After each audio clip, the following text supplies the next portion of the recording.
Allez, on va commencer avec une petite formule qui m'est venue avec la discussion que j'ai eue durant mon soin kiné. Merci Xavier pour l'inspiration. Et l'idée c'était que un problème n'existe que si la solution existe. Parce que s'il n'y a pas de solution, c'est juste une fatalité. C'était pour parler du fait que ça sert à rien de se mettre la rate au courbouillon. Si tu peux pas avoir d'action sur quelque chose, passe à autre chose. Bref. Bienvenue dans Papa Parle. J'ai encore besoin de mes petites notes. Je suis Pierre-Yves Pajot-Sourisseau, j'ai 41 ans, papa de 4 lardons. Devenir papa, c'est comme une deuxième naissance. Tous nos acquis sont remis en question quotidiennement, pour le pire comme pour le meilleur. Ça fait maintenant 9 ans que j'essaie de devenir un meilleur daron, et j'ai constaté qu'en suivant ce chemin, je n'avais pas le choix que de devenir une meilleure personne globalement. Mes enfants, ma femme, ma famille me challengent tous les jours, cela peut créer de l'inconfort, mais j'en tire toujours des enseignements, que ce soit pour la vie perso comme professionnelle. Et je rajouterai, ça je l'ai déjà dit, que ma femme est la pire des meilleures choses qui me soient arrivées pour ça. Elle me challenge très souvent. Avec ce podcast, je vous partage tout ça, car j'ai constaté une vraie corrélation entre mon évolution de père, de chef d'entreprise et plus généralement d'homme. J'essaierai de vous transmettre avec le plus de transparence possible mes doutes, mes échecs et mes réussites, pour que vous puissiez en profiter, vous faire gagner du temps éventuellement dans votre parcours de parents, hommes, femmes, que sais-je, d'humains, ou encore vous éviter certaines déconvenues. Merci d'être avec moi et bienvenue dans l'épisode 49 de Papa Parle. Aujourd'hui, j'aimerais parler justement de gestion d'émotions, de stress. Je vais rebondir sur un épisode de gros stress que j'ai eu hier, avant-hier, et parler un peu des choses que j'ai mis en place, volontairement ou pas, et que j'ai mis en place en amont, sur le coup et après coup, pour bien gérer un gros coup de stress ou une perturbation émotionnelle un peu forte. Ah, je reviens, mon loulou a besoin d'un câlin. Voilà, le câlin étant fait, on peut passer à la suite. Donc, qu'est-ce que j'ai mis en place pour gérer ce stress-là ? Il y a plusieurs choses. On va parler plutôt des choses en amont. Les choses en amont, elles ont été faites volontairement ou pas. Enfin, volontairement et involontairement. Volontairement, j'ai envie d'avoir un cadre qui soit le plus confortable et agréable à vivre, que ce soit physiquement, moralement, psychologiquement, car je sais que pour pouvoir gérer les phases de stress, il faut que le cadre soit le plus propice à soit pouvoir décompresser, soit ne pas créer du stress en plus. Ce qui, je pense, participe grandement dans le fait d'avoir un environnement agréable, c'est la sensation de pouvoir gérer mon temps comme je le souhaite. Alors, c'est plus ou moins vrai. D'une part, il y a le choix d'une profession libérale, alors que ce soit en ostéo ou avec la vidéo, je suis mon propre patron, donc je décide de ce que je fais. Le fait d'avoir fait ce choix de carrière, je pense, aide, même si c'est un peu illusoire de se dire que quand on est à son propre compte, on fait ce qu'on veut de son temps. On a quand même des comptes à rendre. D'ailleurs, c'est ce qui va être la source de ce gros coup de stress que j'ai pu avoir. Mais globalement, on organise un peu notre temps comme on le souhaite, et ça, c'est quand même pour moi un besoin. Je pense que j'aurais beaucoup de mal à devoir respecter des horaires très précis.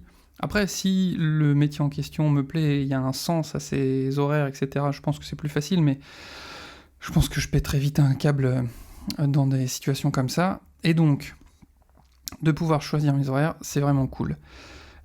Pour aller plus loin encore dans ce choix d'horaire, on a fait le choix... alors c'est pas pour ça au départ, mais finalement c'est une bonne conséquence. Ayant fait le choix de l'instruction en famille, de l'école à la maison, au final nous ne sommes pas assujettis au cadre de l'école. Et ce qui fait que quand on enlève l'école, du calcul général, bah, finalement, il n'y a pas grand-chose. Enfin, on devient un peu maître de ce qu'on fait. On part quand on veut, on va où on veut quand on veut. Il n'y a pas les horaires de l'école, il n'y a pas le planning et il n'y a pas les vacances de l'école. On fait ce qu'on veut en famille. Donc ça permet une grande souplesse, ce qui est plus ou moins nécessaire parce que l'envers du décor, quand on a une profession libérale, surtout quand les deux parents ont des professions libérales, on a un planning qui peut vite bouger dans tous les sens, donc ça peut devenir une difficulté. Donc pour ça, petit à petit, on trouve des solutions et on met en place un truc tout bête, ne serait-ce que d'avoir un planning partagé avec ma femme. Aujourd'hui, le plus simple, c'est Google Agenda. Aujourd'hui, on peut partager ses agendas et voir très vite ce que fait l'autre. J'avoue que je suis encore perfectible là-dessus. Ma femme a cette capacité d'avoir l'agenda tout le temps en tête, ce qui n'est pas mon cas, et le fait de mettre un agenda partagé, ça a été une grande aide pour moi. De pouvoir voir ce que fait l'autre, de pouvoir rajouter dans l'agenda de l'autre ou pas. Voilà, moi clairement, quand il y a des choses, il y a un agenda pro pour moi, perso, les deux sont partagés, les deux on peut les voir, enfin ma femme peut les voir, et justement quand il y a des choses qui se bloquent au niveau personnel, elle peut mettre des slots qui se rajoutent et je vois tout de suite si ça colle ou si ça colle pas. Donc ça c'est une première chose. Ensuite, le fait d'être assez transparent dans ce que je fais et de justement parler régulièrement avec ma femme de mon activité, même si elle n'est pas du tout dans le trip vidéo, etc., elle comprend les tenants et aboutissants de ce que je fais, et donc maintenant elle me connaît bien, quand je rentre et que je suis inquiet et qu'elle le voit tout de suite, et moi maintenant j'essaye de le dire et de pas rester, parce que j'avais tendance quand même à m'enfermer, à me mettre comme une huître, à avoir le regard dans le vague, et finalement, même si j'étais à la maison, j'étais pas vraiment présent. Donc là, c'est finalement d'arriver à la maison quand il y a un coup de stress, et de dire tout de suite, là en ce moment, je vis une perturbation émotionnelle, j'ai un gros coup de stress, et donc je pense que je vais être un peu moins disponible psychologiquement, et je le dis autant à ma femme qu'à mes enfants. Même, ils ont 8, 6, 3 ans, et le dernier, c'est un nourrisson qui a 9 mois. Je le dis à tous, même à celui de 3 ans, et puis même finalement au dernier, même il comprend ce qu'il comprendra, mais je pense que dans l'intention et dans l'émotion, il comprend très bien tout ce que je dis en fait. En tout cas, j'en parle de plus en plus facilement et librement, ce qui aide les autres à mieux comprendre pourquoi j'arrive pas à répondre tout de suite à leurs demandes. Et eux, en retour, vont être plus aidants aussi. Donc là, le point est important.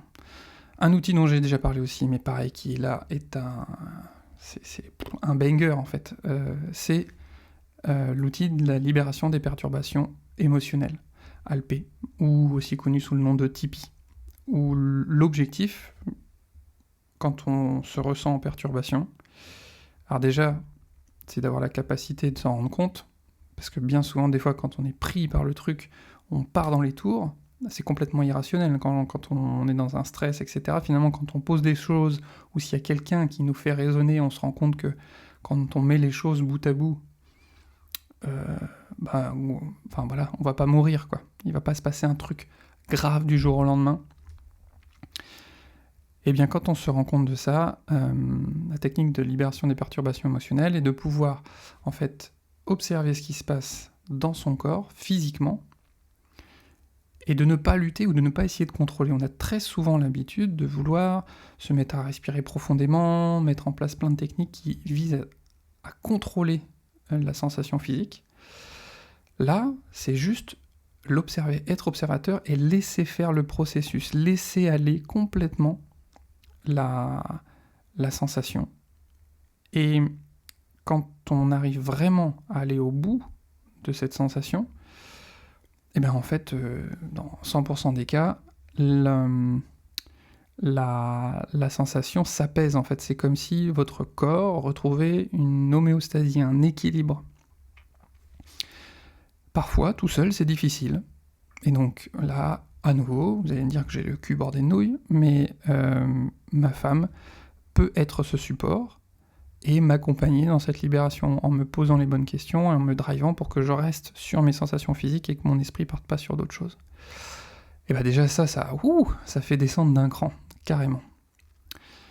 Et puis une fois qu'on a redescendu d'un cran et qu'on n'est plus trop dans l'irrationnel, ça permet de poser les choses. Et moi qui suis très numérique, des fois je reviens au papier et je note étape par étape les éléments en fait qui sont pour moi difficiles et ce que je dois faire. Là en l'occurrence c'était un élément lié à mon travail où j'avais des difficultés à terminer. En fait, j'étais en train d'automatiser des choses, des process pour mon client. Et il y avait des choses visuelles dont il avait besoin, et que j'avais des difficultés à le faire par moi-même. J'ai demandé de l'aide à quelqu'un, mais ça prenait du temps. Et donc, je me sentais compressé entre la demande de mon client et ma capacité à délivrer. Et donc, il y avait cet étau qui se resserrait. Et ce qui était vraiment le plus dur, finalement, c'est dans les messages de mon client, des mots qui me faisaient comprendre que je travaillais... Enfin, que finalement, tout ce qu'on avait déjà mis et qui fonctionnait bien, c'était peanuts à côté de ce qui restait là, et que tout le reste, ça remettait en cause tout ce qu'on avait mis en place. Et aussi le fait qu'il voulait qu'on fasse une visio pour qu'enfin on travaille sérieusement. Et là, ce truc m'a vraiment piqué sur le coup, en me disant, ça veut dire que je travaille pas sérieusement pour l'instant. Et après m'avoir posé, je me suis rappelé d'une phrase que je dis souvent, c'est que si, quand on dit que t'es con, ça t'énerve, c'est que t'as le doute. Et là, quand on me dit ou qu'on insinue peut-être, et finalement c'est une perception que j'avais, que ce que je faisais était pas sérieux, j'avais peut-être le doute. Est-ce que ce que je faisais était assez sérieux ? Donc j'ai posé les choses. Je remercie Adrien, vraiment, qui a été exceptionnel ces 2 derniers jours et qui m'a accompagné et aidé autant professionnellement qu'humainement. Vraiment, là, ça fait partie aussi des éléments importants à mettre en place, c'est l'entourage. En plus de l'entourage familial, mais l'entourage des amis, des collègues, des connaissances. Voilà. Avec le temps, on commence à identifier les personnes qui nous portent et celles qui nous tirent vers le bas. Clairement, Adrien, si t'écoutes, vraiment, tu es quelqu'un qui tire les gens vers le haut. Et ça a beaucoup de valeur. Voilà, d'identifier les gens qui vous portent et vous amènent vers le haut.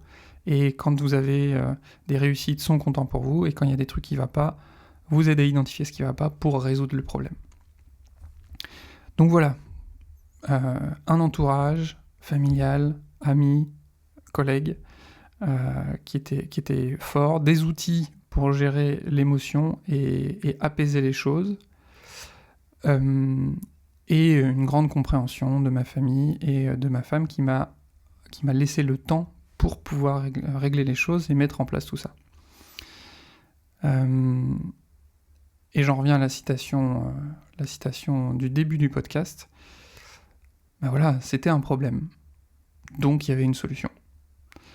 Alors parfois la solution, elle n'est pas facile à trouver tout de suite, ou elle n'est pas agréable, ou ça veut dire qu'il faut passer par certains moments d'inconfort. Mais en tout cas, il y a une solution. Donc, et j'en viens à un autre point important, avoir conscience que c'est passager. C'est toujours passager quand il y a un moment quand il y a une compression comme ça. Et rien que d'accepter, d'identifier que, ok, c'est un passage, ça fait descendre la pression aussi. Donc voilà. Et une fois que la tempête est passée, ce que j'aime bien faire, c'est noter ce qui m'a amené à ça. Mais une fois que la tempête est passée. Parce que si vous essayez de trouver de la logique et de réfléchir au moment où vous êtes tourmenté, ce ne sera pas les bonnes raisons, les vraies raisons. Et là, si je reviens là-dessus, je pense qu'il y avait plusieurs éléments. Il y a déjà, quand on est face à une difficulté, je vous le disais, j'avais du mal à délivrer ce que je devais faire, à trouver les moyens d'automatiser et de créer les process pour mon client.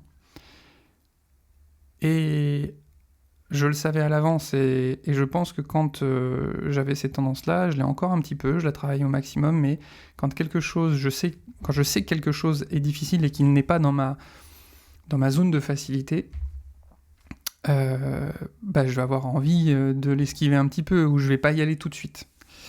Et c'est une erreur, parce que si c'est pas dans ma zone de facilité, il faut très vite identifier ce que je peux faire, ce que je ne peux pas faire, etc. L'autre chose aussi, c'est ma communication vis-à-vis de mon client, où ma vision de ce dont il avait besoin n'était pas assez claire, et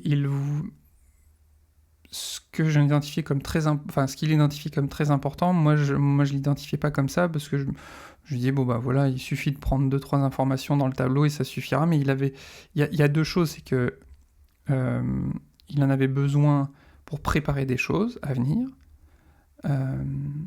mais surtout il en avait besoin aussi, et c'était un moyen aussi de le rassurer et d'avoir une visibilité à long terme.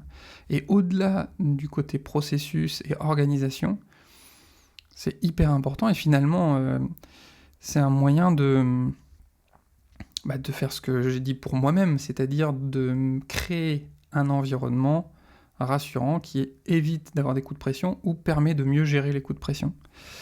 Donc, ce que j'identifie à faire pour les prochaines fois, mais peut-être que ça arrivera à nouveau parce que on peut pas toujours tout comprendre, mais vraiment pourquoi c'est si important, et même si c'est pas rationnel ou même si c'est pas utile à fond à un moment dans un process, si c'est parce que ça rassure, ça va devenir important. L'autre chose qui a pu amener à ça, c'est que j'ai beaucoup de projets en même temps, et c'est dur de dire non à des projets, en fait. Pas tant... Alors, je suis content parce que oui, ça fait du chiffre d'affaires, oui, ça ramène ce qu'il faut à la maison, etc. Mais c'est parce que quand il y a des projets cool, on a envie de les mener, on a envie de tous les lancer. Et c'est pas simple. Je commence à mieux prévoir, en fait, le temps que vont me prendre les différents projets que j'ai. Je pense que je suis encore un peu trop optimiste. Mais petit à petit, ça se met en place. La chose aussi qui m'aide indirectement, c'est comme avec moi maintenant j'ai un alternant dans ma boîte, je dois pour lui aussi prévoir le planning en amont. Et donc ça me fait réfléchir à mon propre planning, le temps que je vais mettre sur certaines tâches, etc. etc. Et puis il y a des imprévus en fait. Et ça aussi, dans mon agenda, je n'en mets pas assez, c'est de mettre des blocs de tampons en fait, pour prévoir les coups durs. Mais voilà, parce que très vite, les blocs de tampons, boum, on rajoute un truc dessus, etc. etc. Et même s'il n'y avait rien à faire sur ces blocs de tampons, les accepter pour ne serait-ce que méditer ou aller marcher, aérer l'esprit, parce que le métier de création en vidéo demande de la rigueur, mais aussi beaucoup de créativité, et pour ça, il faut que le cerveau soit frais. Voilà par rapport par rapport au sujet du jour, qui était le fait de gérer un coup de pression. Un autre élément aussi, oui, c'est que avant, quand j'avais un message comme ça, peut-être un peu qui pousse, qui met la pression, j'avais tendance à répondre vite et à vouloir justifier les choses, etc., sur le coup de la pression, ce qui est une très très mauvaise chose. Et maintenant, j'ai appris à, s'il y a besoin d'une réponse, la faire de la plus sobre possible, et laisser justement ce coup de pression descendre pour pouvoir faire ensuite une réponse la plus logique, posée, et ne pas rajouter de l'huile sur le feu. Et c'est pareil avec les enfants. Encore maintenant, quand un de nos enfants peut nous pousser dans nos retranchements, nous énerver, je commence à avoir beaucoup plus le réflexe. Bon, là, clairement, ce n'est que de l'énervement, et tout ce que je vais dire ne sera pas constructif. Et ça demande beaucoup d'énergie des fois, mais je pense qu'on en économise à long terme, parce qu'on Parce que quand on rajoute de l'énergie négative, en fait, ça ne fait que monter en pression. Donc, ça m'arrive même des fois de dire, quand on est à deux, je prends un temps à l'extérieur, je reviens tranquillement. Ou quand je suis tout seul, dire, là, je peux pas répondre à ta demande tout de suite, ou je peux pas t'accompagner comme il faut, ou là, ce que tu as fait ça me convient pas et ça correspond pas aux règles qu'on a établies dans la maison. Si tu peux même pas m'écouter, on verra plus tard, parce qu'il faut aussi laisser un temps à son enfant pour qu'il redescende bien souvent. Et après, pour la libération des perturbations émotionnelles, je sais pas, j'ai pas trouvé encore le moyen d'accompagner mes enfants avec ça. C'est souvent plus facile avec quelqu'un d'extérieur. Voilà. Maintenant, si on fait un petit point rapide sur l'évolution physique, etc., le tendon, ça évolue toujours bien. Il y a eu un gros coup d'inquiétude parce qu'à un moment, il est parti en inflammation de ouf pendant 48 heures. Mais bon, après, est-ce que c'est pas une grosse phase de guérison à un moment? Parce que Emeline, ma femme ostéo, avait bien bossé dessus. Mais petit retour sur sa vasectomie, mes bourses sont enfin étanches, j'ai pu aller me baigner, c'était fabuleux. Et tout va bien, tout fonctionne bien, nickel. Et autre petit point, là où j'ai une difficulté en ce moment, c'est par rapport à l'alimentation nickel. J'ai toujours perdu un petit peu de poids, etc. Ça évolue bien, mais j'ai du mal à me motiver pour le sport parce que, surtout avec le coup de pression que j'ai eu dernièrement, j'avais envie d'avancer sur mes projets, alors que je sais, j'en ai besoin pour me sortir la tête de tout ça, mais j'ai du mal. Je pense qu'il faut que je trouve, quand on n'arrive pas à lancer une habitude, c'est qu'il faut, à nouveau je vais parler de l'environnement, il faut peut-être moduler l'environnement pour que ce soit plus simple. Que finalement, je sais pas, ma zone de sport soit entre chez moi et le boulot. Voilà, faut que je réfléchisse à ça parce que ça colle pas comme je veux. Et voilà. Sur ce, après avoir blablaté pendant combien de temps?